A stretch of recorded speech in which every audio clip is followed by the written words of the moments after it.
Horror कहानियां थी।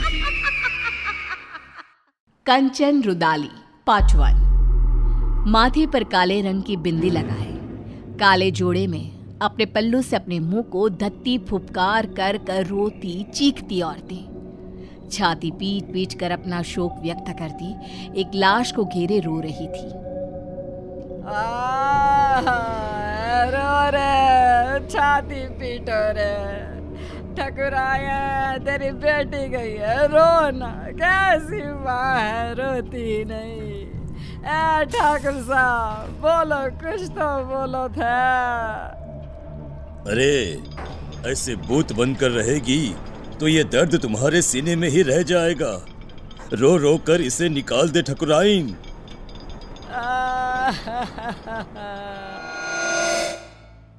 राजस्थान में ये प्रथा सदियों से चली आ रही है। किसी भी राजा या जमींदार के घर किसी की मौत पर रुदाली को शोक मनाने बुलाया जाता था, जो 12 दिनों तक चला करता था। ये किस्सा शुरू होता है राजस्थान के एक गांव बिलासपुर के जमींदार प्रेमनाथ के घर से। ठाकुर साहब के घर किसी चीज की कोई कमी नहीं थी। नौकर चाकर सारी खुशियां, बस था नहीं तो एक बच्चा जो उन्हें पिता कहे। प्रेमनाथ अपने बगीचे में बैठे उदास चेहरा लिए सोचते हैं, कब मेरे आंगन में नन्ही सी जान खेलेगी, कब? अरे इतनी संपत्ति किस काम की है? भगवान पर भरोसा रखिए साहब, वो सबका ख्याल रखता है। कल ही मेरी लुगाई को सपना आया था कि ठकुराइन एक बच्ची के साथ खेल रही हैं। क्या सच में? तो वो श्राप जो हमारे वंश को लगा था।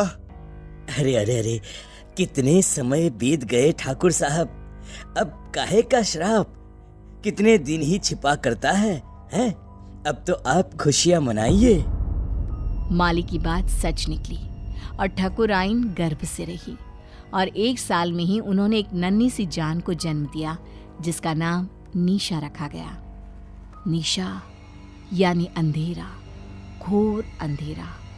और निशा की पसंद भी कुछ ऐसी ही थी। बचपन से उसे काली चीजें संजोने का बड़ा शौक था। हे भगवान, ये काली गुड़िया कहां से ले आई? फेंक इसे निशा, डर नहीं लगता तुझे? गुड़िया पूरी तरह काले कपड़े में रुई डालकर बनाई गई थी। गले में लाल रंग के धागे में एक ताबीज, मानो किसी तंत्र मंत्र के लिए इस्तेमाल में लाया जाता हो। ठकुराइन घबरा जाती है और उस गुड़िया को निशा के हाथ से लेकर नीचे फेंक देती है। तुम्हें कुछ हो जाता तो बेटा? नहीं माँ, मुझे क्या होता? ये डॉल तो मेरी फेवरेट बनेगी। मुझे काला रंग कितना पसंद है, आप जानते हो ना माँ। ऐसी ही कुछ अजीब हरकतें करती निशा बड़ी हुई और आज 18 साल की होने वाली थी। एक दिन बाद ही उसका बर्थडे था। अपने जन्मदिन और मौत के एक दिन पहले वो रात को कहीं से बड़ी देर से लौटी और आते ही अपने कमरे में चली गई। और उस रात की सुबह फिर हुई ही नहीं। आज आसमान कितना अलग सा है ना, कितना घोर अंधेरा है। तुम्हें अंधेरे से कैसा प्यार है लाडो? अमावस की रात आते ही बाहर जाने के लिए बेचैन हो जाती हो, पर हर बार की तरह इस बार भी तुम्हें बाहर जाने नहीं मिलेगा। जाओ कमरे में आराम करो। कल जन्मदिन है ना तुम्हारा, बहुत बड़ी दावत रखी है गांव वालों के लिए। छिप कर ही सही, आज तो मैं बाहर जाकर रहूंगी। 18 साल की हो गई हूँ, बच्ची थोड़ी ना हूँ। मेरा बर्थडे तो बाहर ही सेलिब्रेट होगा।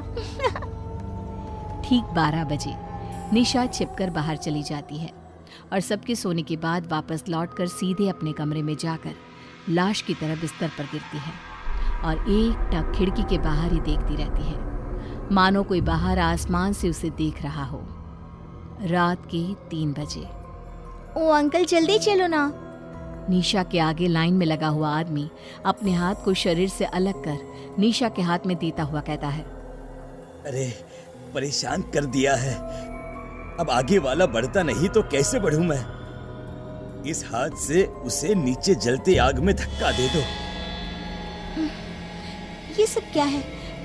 गुनु काका, आप तो पौधों को पानी देते हो ना, आप यहाँ और हम सब कहाँ जा रहे हैं? और आपके हाथ कैसे कटे? यहाँ कोई किसी का मालिक नहीं और कोई किसी का नौकर नहीं छोटी मालकिन। मौत के बाद तो सब बराबर है, सब। काश अपनी बेटी से जीते ही मिल पाते हम। कोई नहीं, तुम मेरे पास आ गई। खैर, देखो हम मर चुके हैं। कल रात ही तुमने भी दुनिया को अलविदा कह दिया। अब तक तो तुम्हारे शरीर को जलाने की तैयारी भी शुरू हो गई होगी। रात को तो मैं घर पर अपने बिस्तर पर लेटी हुई थी। फिर क्या हुआ? काका, ये सब क्या है? मैं सपना देख रही हूँ ना, मुझे वापस जाना है। निशा चारों तरफ देखती है। चारों ओर भूत पिशाच तड़प रहे थे। हमें जाने दो। गलती हो गई। ओह! काका, मुझे बहुत डर लग रहा है काका। कुछ आत्माएं स्वर्ग और नर्क के बीच में फंसी रह जाती है। ये वही दुनिया है, प्रेत लोग। अब पता नहीं कब तक यहाँ रहना होगा। काका, मुझे बचा लो प्लीज। माली अचानक पीछे पलटता है और निशा को नीचे जलती आग में धक्का दे देता है।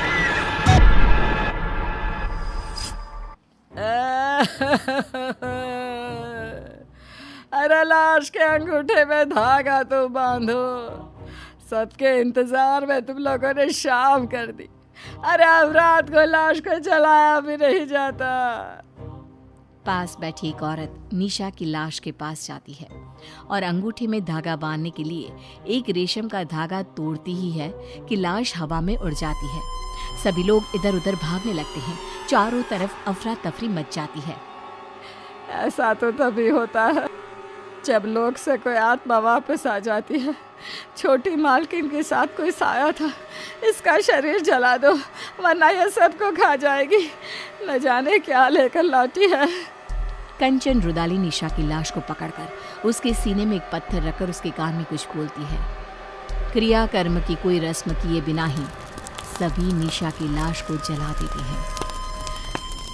चली गई मेरी बिटिया। अब तो मेरी गुड़िया मेरे पास ही रहेगी। आखिर क्यों प्रेमनाथ के मालिक ने प्रेत लोक से निशा को बचाया? उस अमावस की रात क्या हुआ था? कंचन ने कैसे उसे अपने बस में किया? जानने के लिए देखिए कंचन रुदाली पार्ट 2।